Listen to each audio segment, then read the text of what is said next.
നാലാമതായി റസൂലുള്ളാഹി സ്വല്ലല്ലാഹു അലൈഹി വസല്ലം പറഞ്ഞു, വഅഹിബ്ബ ലിന്നാസി മാ തുഹിബ്ബു ലിനഫ്സിക തകുൻ മുസ്ലിമ. അഹിബ്ബ ലിന്നാസി മാ തുഹിബ്ബു ലിനഫ്സിക. നിനക്ക് ഇഷ്ടപ്പെട്ട ഒരു വസ്തു അല്ലെങ്കിൽ നിനക്ക് ഇഷ്ടപ്പെട്ടത് നിന്റെ സഹോദരൻ ഇഷ്ടപ്പെടുന്നത് വരെ അപ്പോഴാണ് നീ മുഅ്മിനാകുള്ളൂ, അപ്പോഴാണ് നീ ഒരു മുസ്ലിം ആകുള്ളൂ. എങ്ങനെ?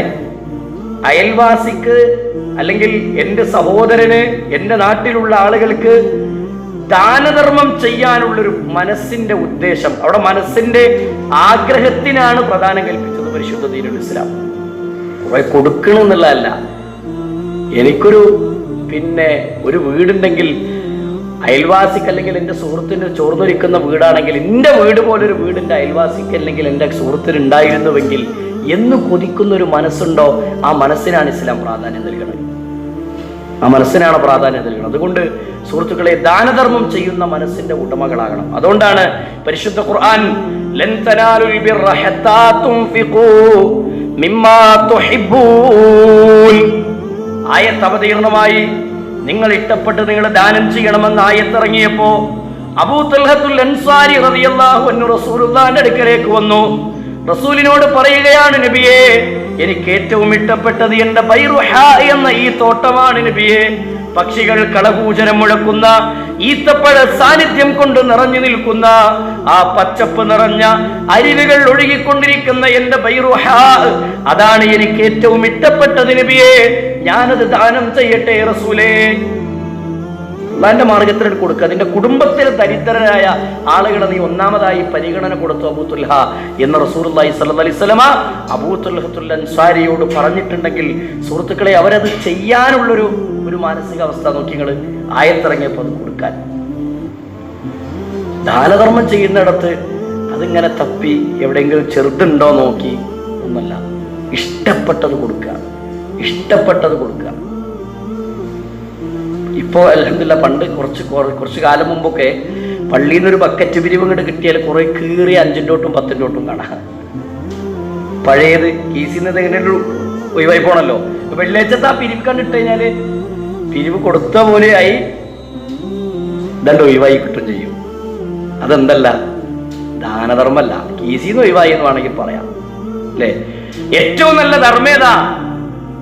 തനിക്ക് ഇഷ്ടപ്പെട്ടത് ആവശ്യമുള്ള സമയത്ത് കൊടുക്കലാണ്. ആവശ്യമുള്ള സമയത്ത് അല്ലേ.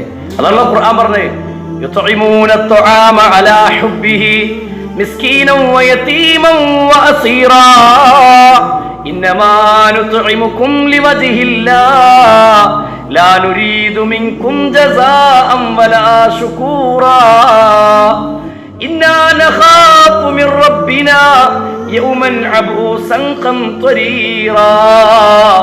ഈ ആയത്ത് വിശ്വാസികളുടെ ഗുണങ്ങൾ ഇങ്ങനെ എണ്ണി പഠിപ്പിക്കണ വചനങ്ങളാണ്. ഒരു വിശ്വാസിന്റെ ഗുണങ്ങൾ അല്ലേ. ഈ ആയത്തിന്റെ അർത്ഥത്തിലേക്ക് വരുന്നതിന് മുമ്പ് ഇസ്ലാമിന്റെ ഒരു ചരിത്രത്തിലേക്ക് ആദ്യം പ്രവേശിക്കാം. റസൂലുള്ളാഹിന്റെ പള്ളിയിൽ നബി സല്ലല്ലാഹു അലൈഹി വസല്ലം അങ്ങനെ ഇരിക്കുമ്പോ ഒരു സ്വഹാബി എണീറ്റ് നിന്നിട്ട് പറഞ്ഞു, റസൂലേ, ഇന്ന് ഞാൻ നിങ്ങളുടെ വീട്ടിലെ അതിഥിയാണ്, നിങ്ങളെ വീട്ടിലൊരു അതിഥിയായിട്ട് ഞാൻ വരട്ടെ. അപ്പോൾ നബി സല്ലല്ലാഹു അലൈഹി വസല്ലം അതേന്ന് തലയാട്ടുന്നു. പക്ഷേ റസൂലുള്ളാഹിന്റെ മനസ്സിലൊരു വേദന, എൻ്റെ വീട്ടിൽ എന്തെങ്കിലും ഭക്ഷണം ഉണ്ടോന്നാണ്. അതാണ് അവരുടെ പ്രശ്നം. അതിഥി വന്നാൽ അതിഥിക്ക് എന്തെങ്കിലും കൊടുക്കണ്ടേ. റസൂലുള്ളാഹി സ്വഹാബത്തിനെ വിളിച്ചിട്ട് പറഞ്ഞു, ഏതെങ്കിലും ഒരു ഭാര്യയുടെ വീട്ടിൽ എന്തെങ്കിലും ഒരു ഭക്ഷണം ഉണ്ടോ എന്ന് നോക്കണം. അവരൊക്കെ നോക്കിയിട്ട് തിരിച്ചു വന്നിട്ട് പറഞ്ഞു, ഇല്ല റസൂലേ, ഭക്ഷണമൊന്നുമില്ല, വെള്ളമല്ലാത്ത ഒന്നും അവിടെ ഇല്ല എന്നാണ് കിട്ടിയത്. അപ്പോ നേരെ മുന്നിലിരിക്കുന്ന അബൂബക്കർ സിദ്ദീഖ് റളിയല്ലാഹു മെല്ലെ തല പൊക്കി ഒന്ന് നോക്കി. അബൂബക്കർ റളിയല്ലാഹു മെല്ലാണ് തല താഴ്ത്തി. അബൂബക്കർ സിദ്ദീഖ് റളിയല്ലാഹു പറയാണ്, റസൂലുള്ളാഹിന്റെ നോട്ടത്തിൽ നിനക്ക് മനസ്സിലായി, കൊണ്ടുപോകും അബൂബക്കർ എന്റെ അതിഥീനെ നിന്റെ വീട്ടിലേക്ക് എന്ന നോട്ടമാണ്. പക്ഷേ അബൂബക്കർ സിദ്ദീഖ് റളിയല്ലാഹുവിന്റെ വീടിന്റെ അവസ്ഥ അതന്നെയാണ്. അബൂ തൽഹത്തുൽ അൻസാരി എഴുന്നേറ്റ് നിന്നു. റസൂലുള്ളാഹി സ്വല്ലല്ലാഹു അലൈഹി വസല്ലമയോട് പറഞ്ഞു, നബിയെ, ഞാൻ കൊണ്ടുപോയിക്കോളാം.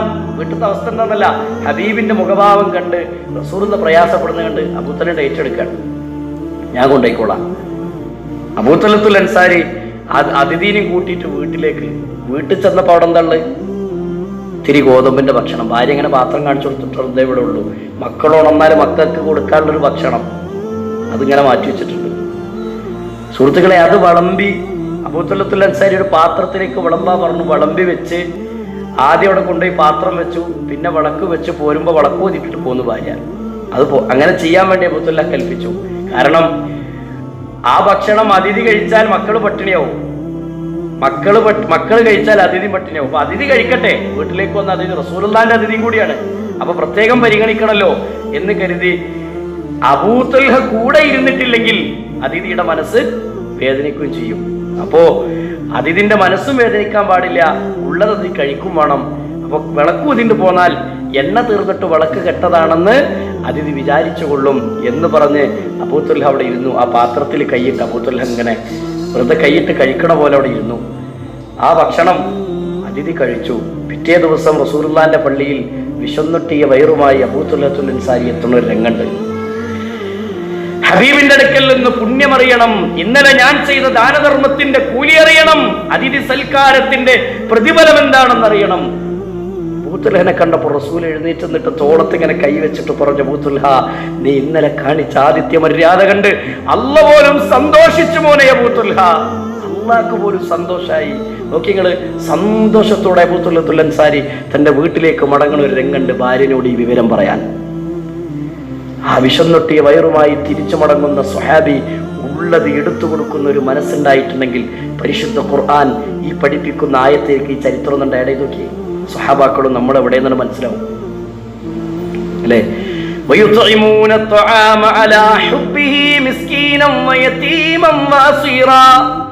ഭക്ഷണത്തിനോട് താല്പര്യമുള്ള സമയത്ത്, ആവശ്യമുള്ള സമയത്ത് അത് കഴിക്കാനുള്ള ഒരുക്കത്തിലായിരിക്കുമ്പോ ഒരു അതിഥിയോ ഒരു അനാഥയോ ഒരു തടവുകാരനോ തന്റെ വീട്ടിലേക്ക് വന്നാൽ, അല്ലെങ്കിൽ അവരെ കണ്ടുമുട്ടിയാൽ അത് എടുത്തിട്ട് ആ അതിഥിക്ക് കൊടുക്കുകയാണ്, തടവുകാരന് കൊടുക്കുകയാണ്, ആ അനാഥക്ക് കൊടുക്കുകയാണ്.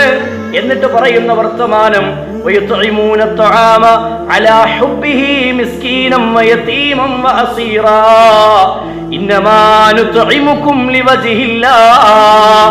ഞാൻ നിനക്ക് ഈ ഭക്ഷണം തന്നത് ലിവജിഹില്ല, അള്ളാന്റെ വജഹ് ഉദ്ദേശിച്ചിട്ടാണ്, റബ്ബിന്റെ അടുക്കൽ എനിക്ക് കൂലി കിട്ടാൻ വേണ്ടിയിട്ടാണ്. അദ്ദേഹം പറയാ, ഒരു വിശ്വാസി അങ്ങനെയാണ് പ്രതികരിക്കാതെ ഖുർആൻ പഠിപ്പിക്കുന്നത്. എന്നിട്ട് പറയണത്, ഇന്നാ നഖാഫു, ഞാൻ നിനക്ക് ഭക്ഷണം തന്നത് എന്റെ റബ്ബിന്റെ വജഹ് ഉദ്ദേശിച്ചാണ്, നിന്നിൽ നിന്ന് ഒരു നന്മ ഞാൻ ആഗ്രഹിക്കണില്ല, നീ എനിക്കിത് കാരണം പിന്നീട് ഒരു ഉപകാരം ചെയ്യണമെന്ന് ഞാൻ കൊതിക്കണില്ല. മറിച്ച് ഇന്നാ നഖാഫു മിർ റബ്ബിനാ യൗമൻ അബൂസൻ ഖംതരീറാ, ഞാൻ നിനക്ക് ഇത് തന്നത് എന്റെ മുഖം കറുത്തു പോകുന്ന റബ്ബിന്റെ അടുക്കൽ ഒരുമിച്ച് കൂട്ടുന്ന ഒരു പരലോകം വരാനുണ്ട്, അന്നത്തെ ദിവസത്തിന്റെ വിജയത്തിനു വേണ്ടിയാണ് ഞാൻ ഈ ദാനം ചെയ്തത്, ഇത് ഞാൻ നിനക്ക് നിന്റെ മുന്നിലേക്കാണ് തന്നതിന്റെ ഉദ്ദേശതാണ് എന്നൊരു വിശ്വാസി പ്രതികരിക്കുന്നു. പരിശുദ്ധ ഖുർആൻ പഠിപ്പിക്കുമ്പോൾ ഈ ഒരു ചിന്ത സുഹൃത്തുക്കളെ നമ്മളൊന്ന് ആഴത്തിൽ ചിന്തിക്കാൻ തന്റെ ഭാര്യയ്ക്ക് വേണ്ടി കൊണ്ടുവരുന്ന ഭക്ഷണം അലി ഇബ്നു അബീ ത്വാലിബ് റളിയല്ലാഹു അൻഹു വഴിയോരത്ത് കണ്ട വിശക്കുന്ന മനുഷ്യന് കൈമാറി വിശക്കുന്ന ഭാര്യന്റെ അടുത്ത് വന്ന് കാര്യം പറയാണ്, നിനക്ക് വേണ്ടി കൊണ്ടുവരികയായിരുന്നു, പക്ഷെ അത് ഞാൻ നിന്നെക്കാൾ വേദനപ്പെടുന്ന വിശപ്പിന്റെ കാഠിന്യം അനുഭവിക്കുന്ന ഒരാളെ കണ്ടപ്പോൾ ഞാൻ കൊടുത്തു, കൈനീട്ടി വരുന്നവരെ തിരിച്ചുവിടാൻ പറ്റില്ലല്ലോ, അള്ളാഹുവിന്റെ തൃപ്തിയാണ് ഞാൻ ആഗ്രഹിച്ചത് എന്ന് ഫാത്തിമ ബീവിയോട് അലി ഇബ്നു അബീ ത്വാലിബ് റളിയല്ലാഹു അൻഹു പറഞ്ഞപ്പോൾ ഫാത്തിമ ബീവി പറഞ്ഞൊരു വർത്താനുണ്ട്, നിങ്ങളത് അയാൾക്ക് കൊടുക്കാതെ എനിക്ക് കൊണ്ടുവന്നിരുന്നുവെങ്കിൽ എനിക്കത് തൃപ്തിയാകുമായിരുന്നില്ല, നിങ്ങളത് കൊടുത്തതാണ് നിങ്ങളിൽ നിന്ന് എനിക്ക് ഏറ്റവും ഇഷ്ടപ്പെട്ട പ്രവർത്തനമെന്ന് പ്രതികരിക്കുന്ന ഒരു ഭാര്യ ഇസ്ലാമിന്റെ ചരിത്രത്തിലുണ്ട്. ദാനധർമ്മത്തിന് പ്രചോദനം നൽകുന്ന, ദാനധർമ്മത്തിലേക്ക് മനസ്സുകളെ എത്തിച്ചു കൊടുക്കുന്ന ഭർത്താവിന് പിന്നെ കൂടെ നിന്ന് സഹകരിക്കുന്ന ഭാര്യമാർ ഇസ്ലാമിന്റെ ചരിത്രത്തിലുണ്ട്. അതൊക്കെ ചിന്തിക്കാനും ആലോചിക്കാനും കഴിയണം. നമ്മുടെ വീടുകളിൽ, നമ്മുടെ അയൽവാസികളിൽ, നമ്മുടെ നാടുകളിൽ പാവപ്പെട്ടവന്റെ വിഷമങ്ങളറിഞ്ഞ് സഹായിക്കാനും സഹകരിക്കാനും അത്തരം കാര്യങ്ങളിലൊക്കെ ശ്രദ്ധ പുലർത്താനും നമുക്ക് കഴിയണം. എങ്കിൽ അല്ലാഹുവിന്റെ റസൂൽ പറയാണ്, തകുൻ മുസ്ലിമ, അപ്പോഴാണ് നീ ഒരു മുസ്ലിമായി മാറുക. ഒരു മുസ്ലിമിന്റെ സ്വഭാവമാണ് ദാനം ചെയ്യുന്ന മനസ്സുണ്ടാവുക എന്നുള്ളത്. നന്നായിട്ട് കൊടുക്കാൻ അള്ളാഹു അത്തരക്കാരിൽ നമ്മെ ഉൾപ്പെടുത്തി അനുഗ്രഹിക്കുമാറാവട്ടെ.